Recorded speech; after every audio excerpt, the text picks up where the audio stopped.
And now, to the biggest interview on the land in the 254. I have two of the biggest persons in the industry. Sitaki kwanza kwa introduce, but one thing is that there's always that imposter syndrome when you're talking to either a big artist, someone who has been in the game for quite some time, and then you've been seeing them a couple of times, and now you join TV, unakuja nao, now you're talking to them, and you want to ask questions. So, today we're going behind the music. We want to understand the music business. We want to understand how do artists make money, not to understand hizi mabeef za wasanii zinatoka wapi. We want to understand the longevity of music. Gengeto nikaka, mimi nasema ili transition to urban, to not nasema it died. I don't want to say it died. Death is not a good thing. You get me? Anyway, I am talking about none other than Mr. Musau mwenyewe.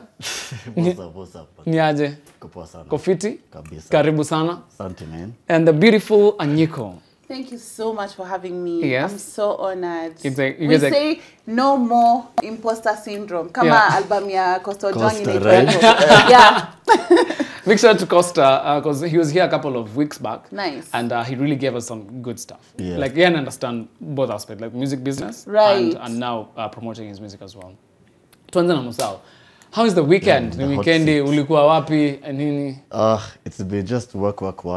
Yesterday nilikuwa na Ian, nilikuwa na club performance Ibiza. Yes. And yeah, here we are right now. So uko fiti? Niko fresh mbaya. Very nice. Anyiko, how's the weekend coming along? It's the month of love.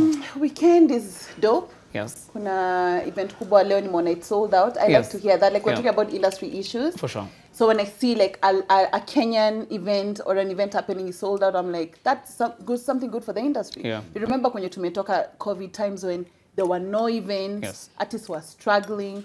So I'm happy to see the industry come back. So ni kuzuri. It's a month of love. Yeah. Musau, uko na Valentine. February. Yeah. Uko na Valentine. Uko na Valentine. Of course. Hey, heri wewe. Heri wewe. Musau, heri wewe. What about you, Anyiko? Do you have a Valentine? Of course. Hey. Of course. Mimi ukiniona hivi naweza kosa Valentine. Huwezi kosa. Siwezi kosa. I mean, when we talk about Kenyan music, look, someone like Nyashinsky, I'd love to hear what you guys have to comment about. Someone like Nyashinsky, for example, was here in the late 90s, early 2000s, then akaenda on a break, then came back, and then ako hapo. Starting with Musau, what would be your comment on such a process, such a journey, ya msanii, as opposed to someone who's been here for the longest? Someone like Bien has been here for the longest, na pia anafanya kazi fiti, na kuna wengine wamekuwa for the longest, and then now they're no longer relevant. So how do you work around it? Honestly, I just feel like for someone like Nyashinsky, it makes sense. Yeah, I think when he came back, he only released solo songs, and each song was like a banger. So like unarudi home kuonyesha, on my own, I'm still like the best, so that you can at least gain that traction, and then anado to high quality, so na respect to kitu anadu manze. About the others, honestly, that's just how life is. I feel to nipanda shuka, si kila mtu ana deserve kwa the hot seat, or like, it's just how life is, yeah. So yeah, so it's explain much to that. Interesting. Yeah. Anyiko? Interesting question. And I think about these kind of things a lot. And sometimes I think like it's all about branding and marketing. Yeah. Because unaweza kuwa hauko for a long time, alafu unaonekana. Like tunakusikia kwa radio. So it's like hata wale wamekuwa for long in the industry na squeeze to aski, because maybe they're not releasing new stuff, or maybe they're releasing new stuff and they're not promoting themselves. For sure. Right? And even for BN, we know he's such a dope artist, like so many other dope artists we have in this country. But the guy is really pushing. He's really pushing. He's not only pushing in Kenya, he's pushing across the region, he's pushing in the main like key markets. South Africa, Nigeria na push, Rwanda unamuona hapa na pale. So I think at the end it's a branding and marketing game, but then also sometimes artists leverage on their name. Like Nyashinsky ni jina kubwa, unajua.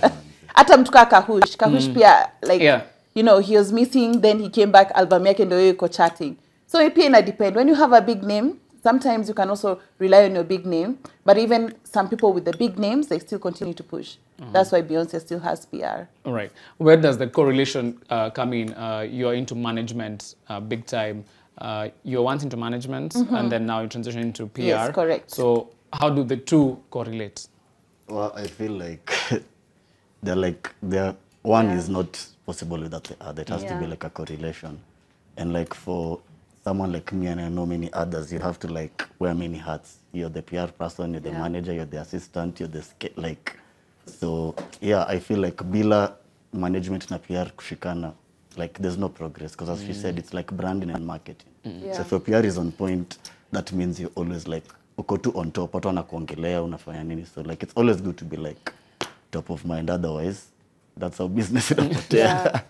If I could just add on what he said, and his answer was quite on point, is PR and management, they have to go hand in hand together, because remember, in management, you're trying to unlock business. And to unlock business, you have to show your weight, you have to show your value, you have to show your following.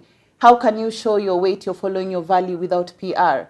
Kama uko na community, kama uko na a certain amount of listeners, kama uko na media value, kama unasikika, kama everyone is writing about you, how can you prove that, like, without the PR? You know, and that's why I feel we have some very big personalities in East Africa, especially from Tanzania, who are just big on socials, lakini beyond that, hawapati kuvuka certain borders, they don't open certain doors, you know, because they don't do PR. They feel like, we're already big on digital, why do we need to do PR? But even if you're big on digital and you don't do PR, outa win 100% vile unafaa kuwin. Like, PR ni a must. Interesting. Yeah. And how do you deal with, for example, Musau ni manager, let's say, for example, someone like Boutros, you guys have been working quite closely. Yeah. Unapata they have a new release, and then the PR aspect come in, and then maybe on their end they feel you've not, like, una feel ni kama tumepata the short end of the stick. So how do you solve such issues in between a manager and PR? And has it ever happened? Ile design una feel hapana hapa Anyiko hapana hapa. Ni rare, ni hard to happen, especially like personally kisema vile tumework na Anyiko before, inakunga tu seamless, everything is on point. She just gives you a checklist of what you need to submit. Inakuwa too easy, you leave it to her. But I think generally you just have to be a team. I don't think there's like one right way, but sijaisikia management na PR wakikosana, because I feel like wako tu hivi pamoja mwanzo. All right, interesting. And now going into wasanii artists, now discipline, for example, because something small like, let's say you have an appearance to an event, a TV appearance as well. We have planned it. So how do you guys take time to talk to them? Because at times others just call you, or maybe they're here, wanakuja like 10 minutes to the show going to end, they're like, situfanye tu teke. So how mnafanyangaje na wasanii? Mnaongea na wasanii kwanza wewe Musau na show? Msa ameenda amedunda asubuhi hangi nini? Okay, the secret yenye mtu mimi nakwanga tu like kama unafaa kwa place 12 ndakwambia tu. Me too. Like 10:30, so ukiambia tu mse hivyo. Me too. Atafika tu on time. Like where's your blame? Like wako have to mob, and they're also human. As in, how can someone be out all night and then expect to wake up at 8, 9? So lazima tujue to balance.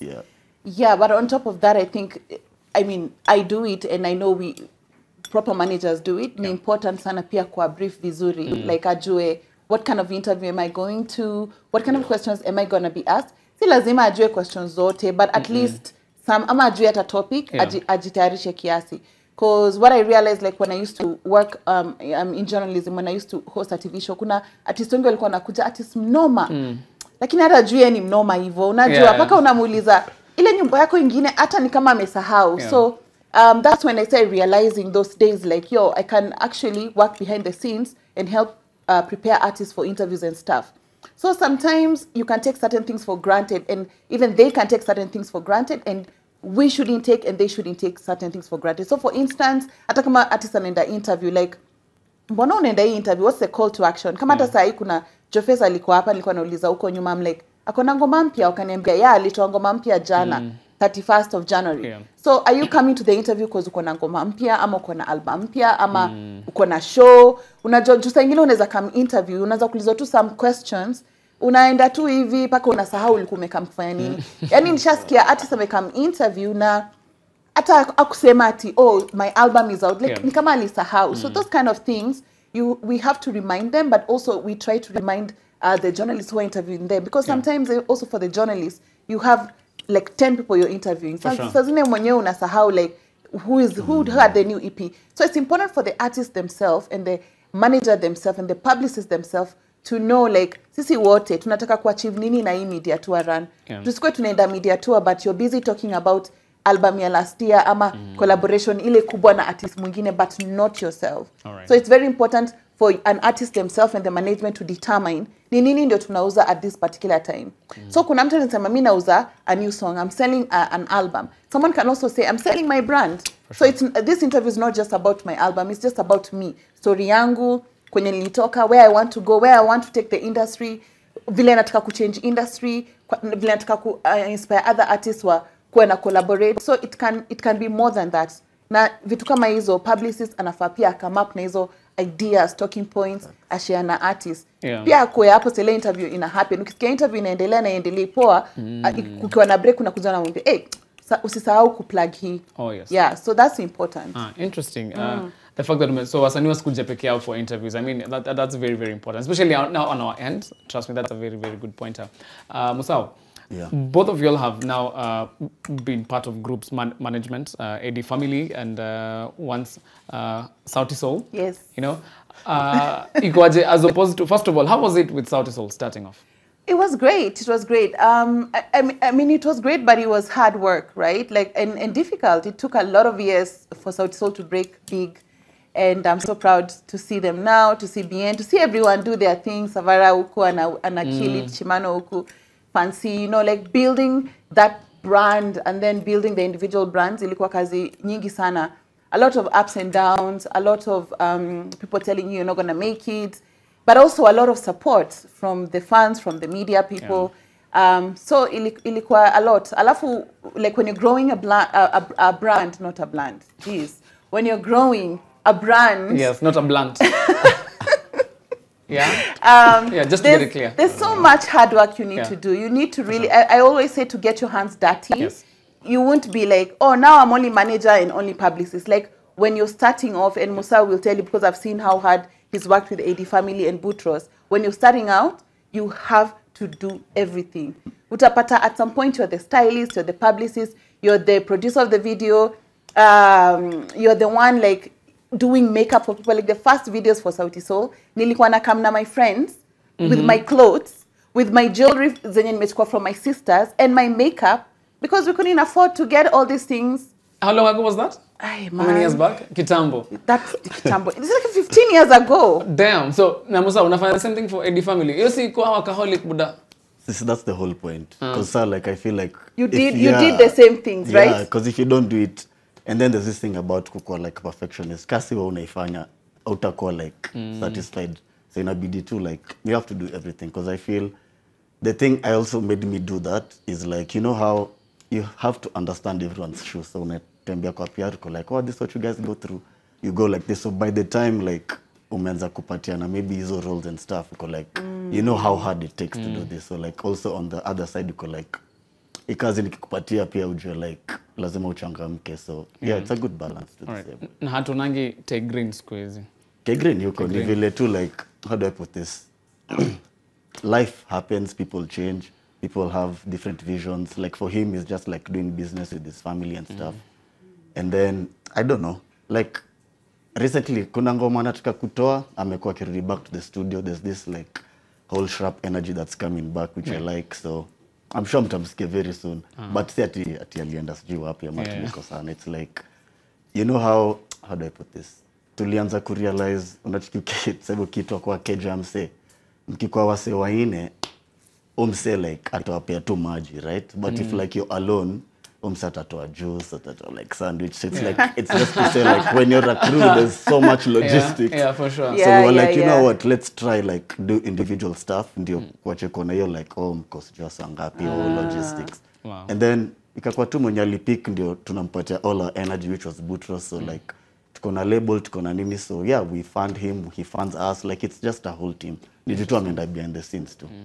Now, since today is all about talking about the music business, the money aspect, how is an artist supposed to package themselves for like to work with brands to do? Because at times, kuna wasanii wengi sana, especially, let me just say it, wasiwa Abanton, it's really good music, but saa zingine, my own observation, ask yourself, these are my comments, is unapata either music video imeshutiwa kwa wines, kwa, you know, some place you just like, if I really wanted to present this to maybe have an international friend, like this is what we have. Yeah. How would it resonate with them.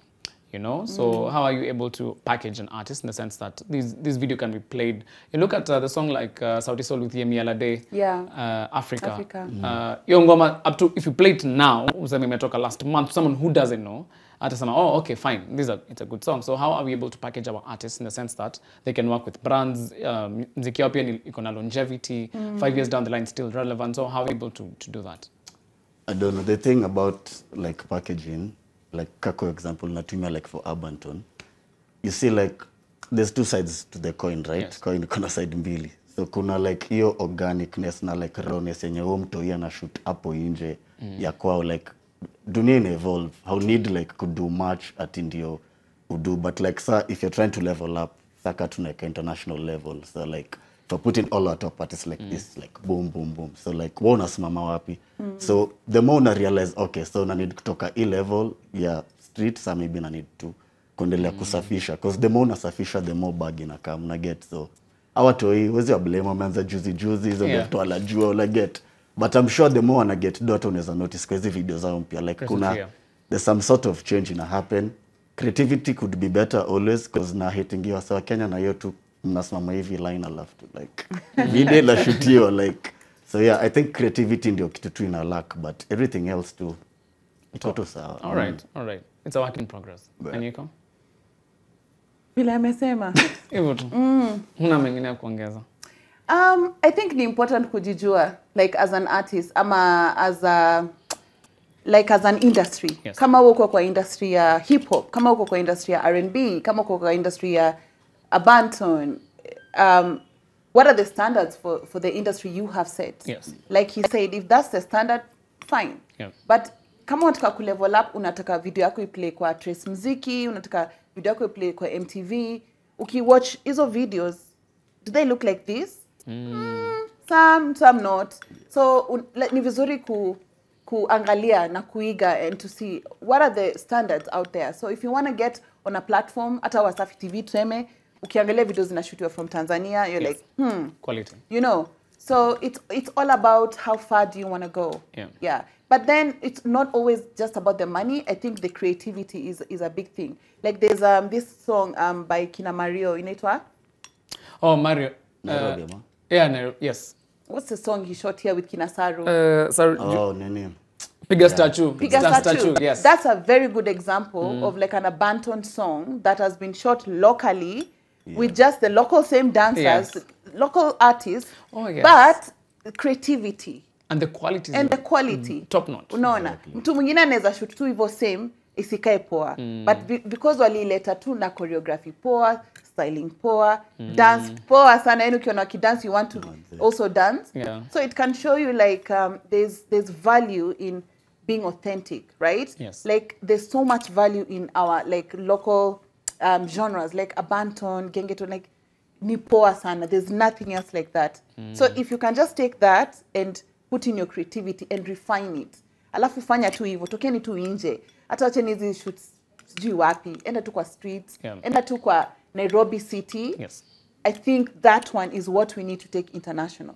Like that has a big potential of going global. For sure. Yeah. 100%.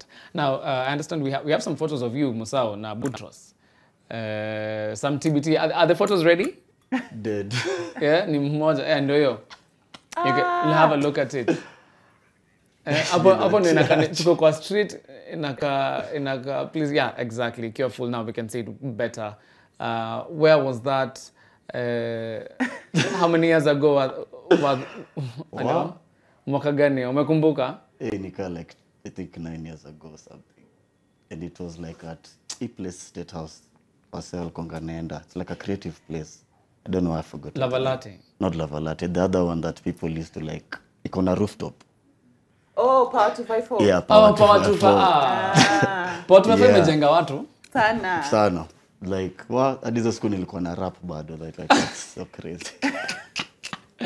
Na hapo next photo. Yeah, tulikuwa event fulani inaitwa Kata Fest, na I think ilikuwa our biggest moment kuchill na Kali hapa, tulikuwa tunaamini like wallahi go the same place na obsessed. Nice. Yeah, interesting. Ni the London boys. Hey. Manze. Elevate nini. Manze. The money is good, right? Musau uko na dosa hizi ndio. Kwa sababu kweli niko nayo, siwezi danganya. No, nah. But tunashukuru Mungu. And there is a do. Exactly. See, that's what we're talking about, man. Now, speaking of which, when you look back now, Anyiko, when you look back at Saudi Soul, what's the one song during that period that you guys are working together that you really remember up to date? Gosh, I remember all the songs because I released and promoted all the songs. Yeah. What's the biggest that? I think Surayako was a big deal, Yeah. especially because of the moment that the presidents were dancing to it, like President Uhuru and President Obama at the State House. That was a really huge moment. And I remember that moment was just like around the time Instagram had started, because wale watu wa before social media, before TikTok, before Instagram. So sayo Instagram ndio ilikuwa inaingia kwa game. So I remember like it breaking out internationally. Like it was viral kabisa. Like it was on E-News. Kila pahali. Like I remember being reached out by so many media, especially in Europe and America. Walikuwa nasema, can we post this video? Are you going to give us like the consent? So that was a big deal. That was very big deal. And I think it was also a big deal, not just because of the viral moment, but because of the virality of that song and how it was promoted. So it was already viral before that dance, and then that dance made it now global. But before that, ko tunafanya a dance competition. So back then, we used to do those things to promote tracks, but that's what is moving the industry right now. Like right now, artists wanatoa nyimbo, you have to have a TikTok dance. That time, TikTok wasn't even there, but we were the pioneers of, please dance to this song and we're going to give you money. I remember it was my idea and I was telling Sauti Sol, like, watu wako ready kudance. Hata tukiwapatia 10K is okay. And then they were like, only 10K? Yeah. That's kidogo. I was like, no, let's just try. Then now when we put like 10K and then we started seeing like people dancing in other countries, because first us we were just like, we'll give some Kenyan people 10K. But then that's when we saw like the thing being activated across the continent. Like tukaona everyone wants to be like part of it. So I think that was a game changer in that sense. Like it taught us a lot in terms of how you can take a song and disintegrate it and make it go like viral. And that was like through dance. Wow. Yeah. And that was before TikTok. Angela Musau. Yes. The song was, big numbers, nini. Yeah. It was a banger. Like, you will just put Angela, just the first verse peke yake tu, guys are up and dancing. Reaction yako ilikuwaje na ngoma? Like, were you expecting ikitu ikuwe hivyo? Yeah, like there's those moments when you're at the studio and you just feel like, wow, this is a song. And like it was so funny thing about your ngoma, tulikuwa kwa studio tunangoja Alpha Cut akamwafanya ngoma. Yeah. So juu alichelewa, so producer alikuwa like, tupige tu vibes tu. Akeka tu your beat. Like I promise you, so your ngoma I think in half an hour like ilikuwa done. Like ilikuwa tu so like juice. So we were like, okay. Kasema, so usually when you do test tu kwa wase, we start with your close friends. And then we went to this event in Watamu called G7 Islands. And that was the first time, like, I was just ngoma. Tukasema, let's test it. Wow, the way the audience went crazy, we were like, for sure. Nandovu kweli kamaje? Ya Ndovu tu ni tulikuwa na producer yetu anaitwa ABH. Like, usually tu, that's the thing too. I always chill with the producers, tuna brainstorm like what we need to do. Yes. Alafu tu ilikuwa like, hii Ndovu ku, juu TikTok ilikuwa imeanza kushika hiyo time after year. So I was like, this song is really dope, man. Say like, I'm like, butia butiako, like, I don't know about this one, but kama niambia ni sawa. So he went in the studio, waka create bonding in unbelievable tangu hiyo day, and then boom, like, there's some songs you just know, like, they're the ones. Yeah, you can just feel it, like. So you knew. Yeah, those two for sure, I was like, this is naenda. Deadly sound. 17 million views and counting. Bruh. You even had Conscience on the remix. Such a big deal. Yeah. That was lit. Especially for Conscience, because ilikuwa zile tu kimchezo. Like, you know what? Tulikuwa tumeenda Homeboys. So ilikuwa na premiere, so tuko na Jimani. And then, me, I'm an ambitious person. So I was like, this year naweza sema tu, I was like, Jimani ni aje. I feel like we need like a dope dancehall artist kwa hii remix. I was like, sawa. I swear the next morning alikuwa ametumia verse ya Conscience. Like literally. Hiyo day tukisikia ngoma kwa ndai na butia, like acha kidogo tulie hiyo day, because ilikuwa like watu mse ilikuwa namsikia high school nikidance ngoma zake. So yeah, ilikuwa whole circle moment. Damn.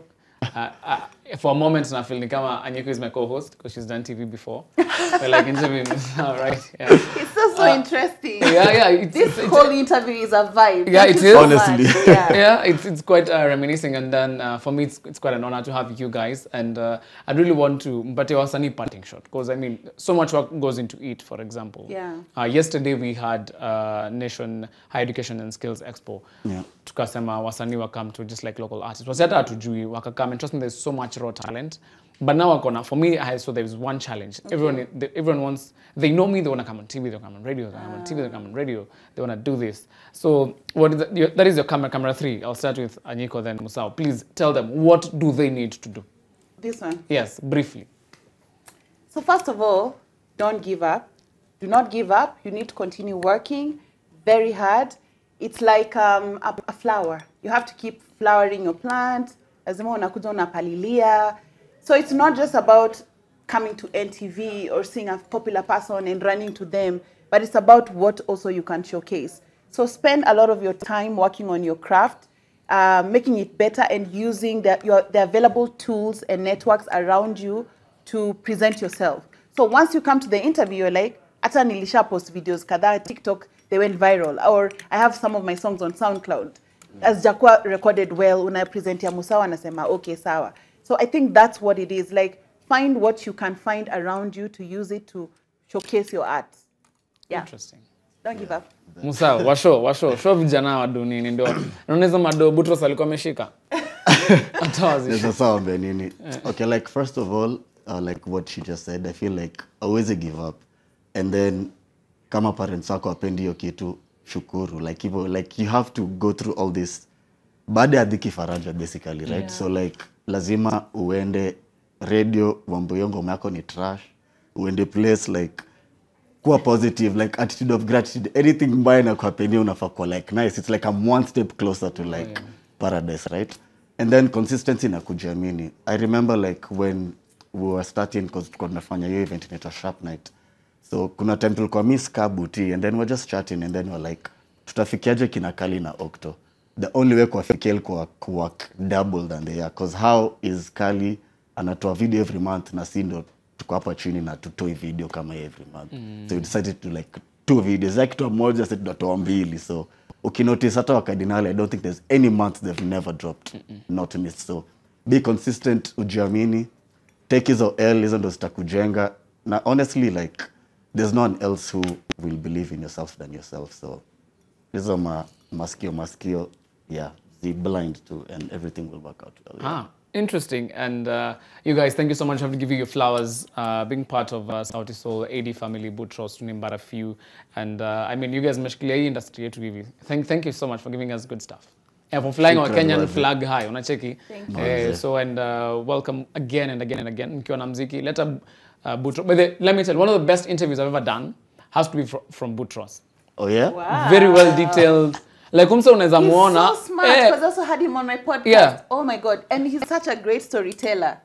Right? Yeah. So I can tell you, so one thing about Butros, sorry, my director is telling me, amependa interview sana. Big shout out to Jonte. He's also a big fan of Kenyan music. He's your brother, like they're very good friends, my director and producer. So Butros gave me such a nice interview. I was so shocked. I was like, this is so nice. I'm starting to keep time.